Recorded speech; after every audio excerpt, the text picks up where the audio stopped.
Nagbabala ang Malacanang laban sa mga gumagamit sa bawat bayan makikinabang program para makapanloko ng mga benepisyaryo. Pangulong Ferdinand R. Marcos Jr. muli namang iginiit na para sa lahat ng nangangailangang Pilipino ang nasabing programa. Si Kenneth Pasyente sa sentro ng balita.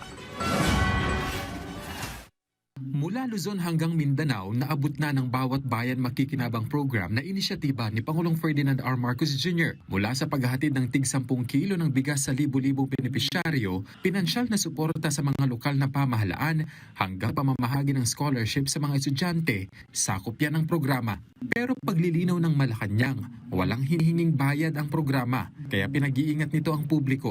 Hinding-hindi maniningil ng kabayaran o anumang fees ang gobyerno sa mga LGU beneficiaries upang makuha ang kanilang budget.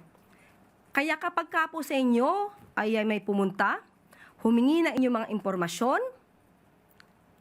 tignan nyo lamang po at suriin kung ang mga taong pumupunta sa inyo ay nararapat na kausapin.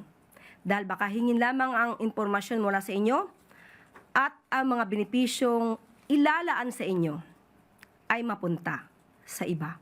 Hinimok din ng palasyo ang mga benepisyaryo na agad ipagbigay alam sa mga kinaukulan sakaling may magtangka na manloko sa kanila. Kapag kami ganyan po na mga problema, isang guni lamang po ninyo, ipagbigay alam po ninyo mismo sa atin, sa aming opisina, para po ito ay makontrol at mahinto ang ganitong mga klaseng pang-aabuso sa ating mga kababayan. Ayon mismo kay Pangulong Marcos Jr., halos 2,000 LGU na ang naabot ng programa.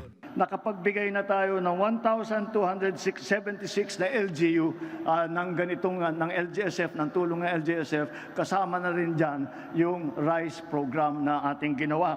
At yung iba po na local government ay nakadalawa na, pangalawang bigay na.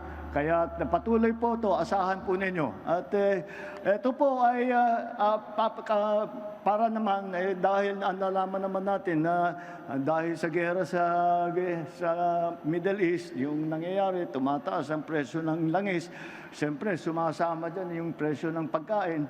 Kaya po aming naisip gawin ito. Hindi lang dahil doon, dati pa, bago pa nagkagera, meron na tayong ganitong programa. Pagtitiyak pa niya, walang tinitingnang kulay politika ang programa.